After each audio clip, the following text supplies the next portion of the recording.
¿Qué pasaría si les dijera que un texto de hace 2000 años tiene instrucciones súper específicas sobre cómo deberían funcionar nuestras familias y hasta nuestros trabajos?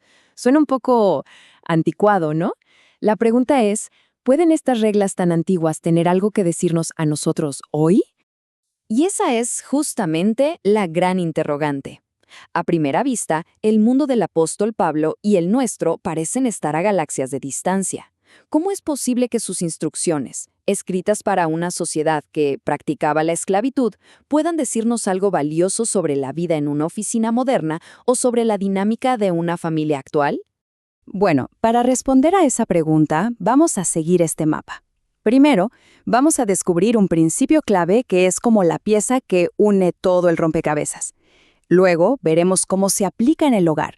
Después, nos vamos a meter de lleno en el contexto del trabajo en el siglo I, que es un tema difícil pero crucial. Y finalmente, vamos a extraer de ahí una ética laboral revolucionaria y ver cómo aplicarla a nuestros empleos de hoy.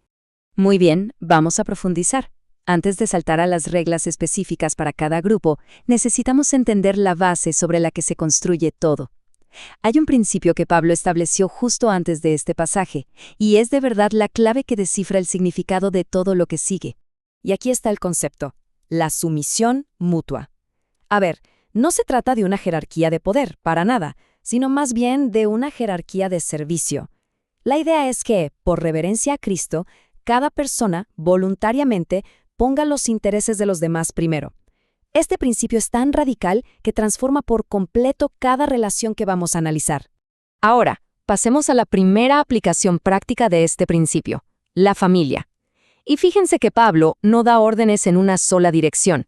Lo que hace es establecer responsabilidades mutuas, como una calle de doble sentido para padres e hijos. El texto establece un equilibrio súper claro. A los hijos se les pide obedecer y honrar, pero la carga no recae solo sobre ellos, para nada. A los padres se les ordena criar a sus hijos, y de una forma muy específica les dice, no los provoquen a ira. El resultado es una dinámica de respeto y responsabilidad compartida. Pero aquí hay un matiz, una distinción que es crucial. La obediencia está más ligada a la niñez, a esa etapa de guía y formación. La honra, en cambio, es para toda la vida. Una persona adulta ya no está bajo la misma obligación de obedecer, pero el llamado a honrar y respetar a sus padres es permanente. Y esto que vemos aquí ilustra de una manera increíble lo revolucionario que era el mandato para los padres. Pensemos que en la cultura romana, la autoridad del padre, la famosa patria potestas, era absoluta, casi limitada. Entonces, la idea de que un padre debía considerar los sentimientos de su hijo para no hacerlo enojar era un cambio radical que elevaba la dignidad del niño a otro nivel. Bueno, ahora entramos en la parte más desafiante de este texto. Para poder entender las instrucciones sobre amos y siervos, es absolutamente esencial que primero nos sumerjamos en la realidad de la esclavitud en el Imperio Romano del siglo I. Sin este contexto, es muy pero muy fácil malinterpretar todo. Miren, la esclavitud no era algo marginal, era el motor económico y social del imperio. En ciudades grandes como Éfeso, que es donde Pablo escribió esta carta, hasta un 30% de la gente podía ser esclava. Era una realidad con la que todos se topaban todos los días. El sistema legal romano era brutalmente claro. A un esclavo se le consideraba un instrumentum vocale. Pensemos un segundo en lo que eso significa. Una herramienta que habla. No una persona, sino un objeto. No tenían personalidad jurídica, no podían casarse legalmente. Su cuerpo era propiedad de su amo. Es un concepto escalofriante, pero ese es el mundo al que Pablo le estaba hablando. Ahora, es importante hacer algunas distinciones clave con la esclavitud de épocas posteriores. La de este tiempo no se basaba en la raza.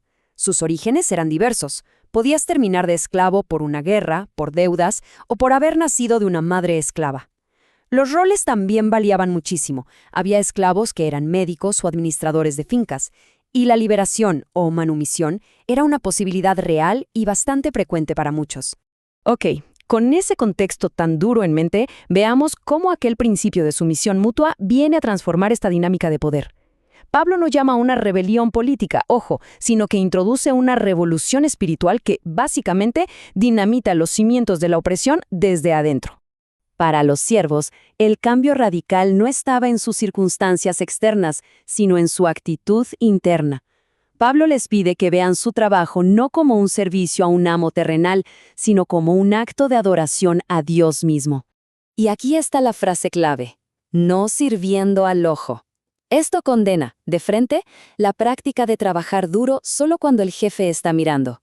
Es un llamado a una integridad constante, a una excelencia que no depende de si nos están supervisando o no.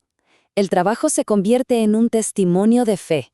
Entonces, el punto crucial es este. Al redefinir quién es el verdadero amo, la naturaleza misma del trabajo cambia por completo.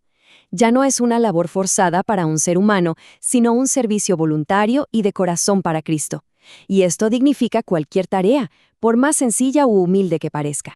Y ahora, prepárense para el golpe de gracia. Pablo se da la vuelta y se dirige a los amos con una orden que, en esa cultura, debió haber sonado impactante. Les dice: haced con ellos lo mismo. Esa reciprocidad, esa expectativa de que el amo trate al siervo con la misma buena voluntad e integridad, era simplemente impensable. ¿Y cuál es la base para esta orden tan radical? Lo que podríamos llamar el gran nivelador. Pablo les recuerda a los amos que ellos también tienen un amo en el cielo. Y ante Dios, el estatus social de amo o esclavo desaparece. Ambos son igualmente responsables ante Él.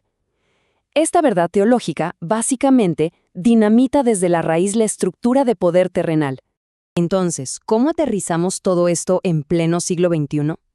Aunque las estructuras de trabajo han cambiado un montón, los principios sobre el poder, la autoridad y la dignidad en el lugar de trabajo, esos son eternos. De este texto podemos destilar al menos 4 principios que son increíblemente relevantes. Primero, una teología del trabajo. Nuestro empleo es un acto de adoración. Segundo, una integridad radical. Nuestra ética laboral es un testimonio. Tercero, un liderazgo de servicio. La autoridad no es para dominar, sino para servir. Y finalmente, la igualdad de dignidad. Las jerarquías en una empresa son funcionales, pero no definen el valor de una persona. Al final, el objetivo de todas estas instrucciones no es simplemente darnos un manual de comportamiento, es mucho, mucho más profundo.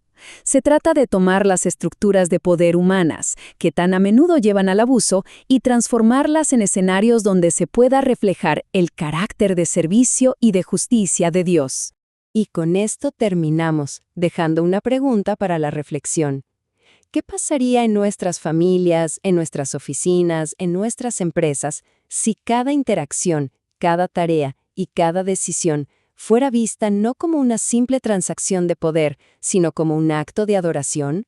El cambio podría ser, tal como lo fue en el siglo I, verdaderamente revolucionario,